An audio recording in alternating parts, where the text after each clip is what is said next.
Good morning Odisha. आज December 28 शनिवार। चलतु देखिबा आज दिनकर किछि गुरुत्वपूर्ण खबर। वीडियो को शेष पर्यंत निश्चिंत देखिबे। ता सहित वीडियो को लाइक करी चैनल को सब्सक्राइब निश्चित भाव करदेवे। पाणीपाग विभागर नुआ आकलन चिंता बढ़ाइला। गतकाली भुवनेश्वर आंचलिक पाणीपाग केन्द्र पूर्वानुमान करिथिला 27 तारिख रु 31 तारिख जाए राज्य में पाग सुखिला रहिबो एवं शीत पुणी थरे बढ़िबो। मात्र नुआ आकलन अनुसार आसंता 28 एवं 29 तारिख रे राज्य में हालुका वर्षा होई पारे, अर्थात आज एवं काली वर्षा संभावना। पश्चिमा झड़ प्रभाव में वर्षार संभावना रही। आज सुंदरगढ़, झारसुगुड़ा, बरगढ़, नुआपड़ा, केन्दुझर, मयूरभंज जिले में गोटे किंबा दुईटी स्थान में हालुका वर्षा संभावना रही।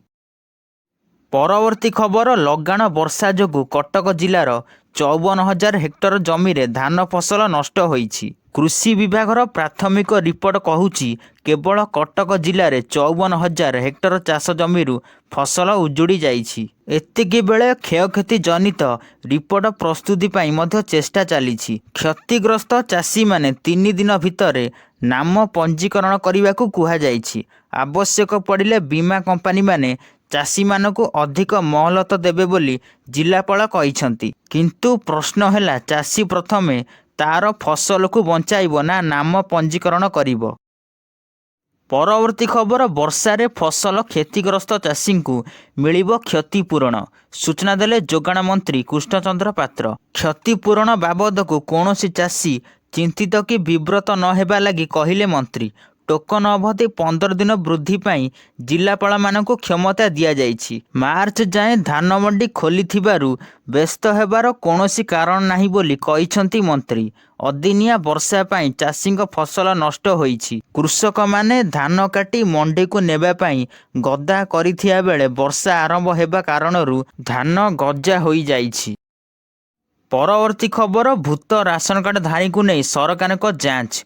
भूत राशन कार्ड धारी को धरिबे राज्य सरकार। वर्तमान ओडिशा रे 40 लाख भूत राशन कार्ड धारी रहिथिबा नहीं जोगाण मंत्री सूचना देइछंती। प्रति जिले में 1 रु 1.5 लाख भूत हिताधिकारी रहिछंती। वर्तमान सुधा EKYC जारी रही। राज्य रे प्रकृत रे केते भूत राशन कार्ड धारी रहिछंती ताहा तदंत पर जना पड़िबो, किंतु प्रारंभिक तदंत रे 40 लाख भूत राशन कार्डधारी रही जना पड़ी।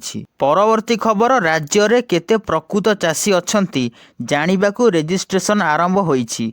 मिछ पंजीकरण करी धान बिकुथिबा चाषी को धरिबाकू प्रक्रिया आरंभ होइथिबा नै मंत्री कहिसंती। 24 वर्ष धरे जो प्रक्रिया चलीथिला सेथिरे स्वच्छता आनिबाकू नुआ पद्धति हाथ को निया जाइछि बोली जोगाण मंत्री प्रतिक्रिया रखिछंती। प्रकृत चाषी बाबद रे जानिबा पाई चाषी पंजीकरण कराजिबो।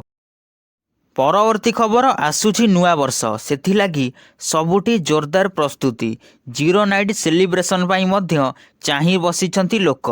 एमितिरे होटेल हेउ बा कोनोसी संस्था प्रस्तुति रे लागी पड़िछंती। तेबे जीरो नाइट सेलिब्रेशन पाई अबकारी विभाग संपूर्ण प्रस्तुति करिछि। तेबे चोरा मद बिक्री उपरे अबकारी विभागर नजर रहिथिबा अबकारी मंत्री पृथ्वीराज हरिचंदन प्रतिक्रिया रखिछंती। जीरो नाइट पाई दियाजिबो नाही कोनोसी अस्थायी लाइसेंस। तेबे चोरा मद बिक्री कले सरकार नेबे कठोर कार्यानुष्ठान।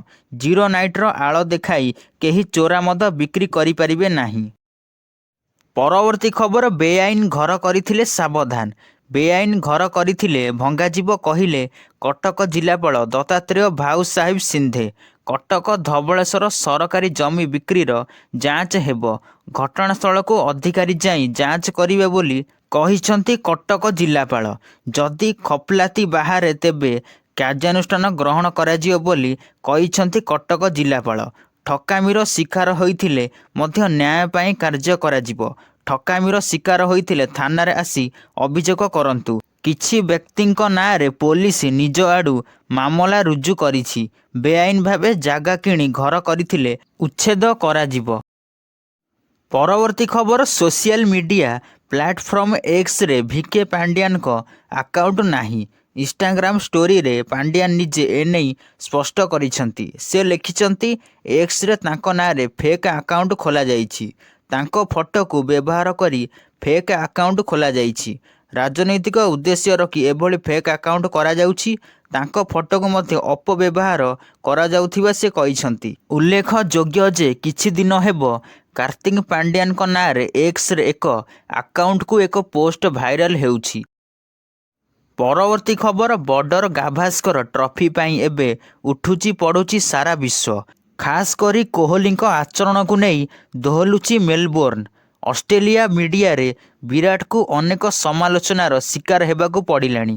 ଆଉ ଗଣମାଧ୍ୟମରେ ହିରୋ ପାଲଟିଛନ୍ତି 19 ବର୍ଷୀୟ ଡେବ୍ୟୁଟାଣ୍ଟ ସାମ୍ କନ୍ଷ୍ଟାନ୍ସ। ବିରାଟ କୋହଲିଙ୍କର ଜୋକର ଭଳି ଚିତ୍ର ସବୁ ପୋଷ୍ଟ କରାଯାଇଛି।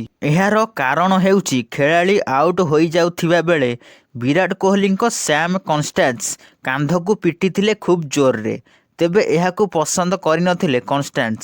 ତେବେ ଏହାକୁ ନେଇ ଆରମ୍ଭ ହୋଇଥିଲା ବିବାଦ। ପରବର୍ତ୍ତୀ ଖବର, ଗାଁ ପାଖ ଜଙ୍ଗଲରେ ହାତୀ ଭୟରେ ଜୀବନ। ଗୋଟିଏ ଦୁଇଟି ନୁହେଁ, 40ଟି ହାତୀ ଗାଁ ପାଖ ଜଙ୍ଗଲରେ ଡେରା ପକାଇଛନ୍ତି। ମୟୂରଭଞ୍ଜ ଉଦଳା ବନାଞ୍ଚଳ ଅଧୀନ କୁସୁମିଆ ଗ୍ରାମ ଜଙ୍ଗଲରେ ରହିଛନ୍ତି ହାତୀପଲ। ଆଜି ପଟିସାରି ହୋଇ କୁସୁମିଆ ଅଞ୍ଚଳର ଧାନ ବିଲରେ ପଶିଥିଲେ ହାତୀପଲ। ଧାନ ଫସଲ ଦଳି ଚକଟି ନଷ୍ଟ କରିବା ପରେ ଗାଁ ନିକଟ ଜଙ୍ଗଲରେ ରହିଛନ୍ତି। ହାତୀପଲରେ 3ଟି ଦନ୍ତା ହାତୀ ରହିଛନ୍ତି। ଅନେକ ସମୟରେ ହାତୀ ଲୋକଙ୍କୁ ଗୋଡ଼ାଉଥିବା ଦେଖିବାକୁ ମିଳିଛି। ଗାଁ ଠାରୁ ମାତ୍ର 200 ମିଟର ଦୂରରେ ଜଙ୍ଗଲରେ ହାତୀପଲ ରହିଥିବାରୁ ଗ୍ରାମବାସୀ ଭୟଭୀତ ଅଛନ୍ତି।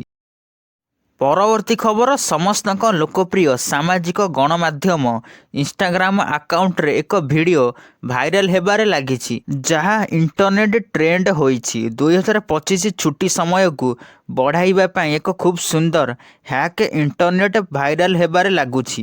ଛୁଟି ଦିନ ଯୋଜନା ପାଇଁ ଏକ ସ୍ମାର୍ଟ ସହିତ ଏକ ରିଲ୍ ଦର୍ଶାଯାଇଛି ଯେ କେବଳ 12ଟି ମିଳିଥିବା ଛୁଟି ଦିନ ସହିତ ଆପଣ ବର୍ଷ ସାରା 50 ଦିନର ଛୁଟିକୁ ଉପଭୋଗ କରିପାରିବେ।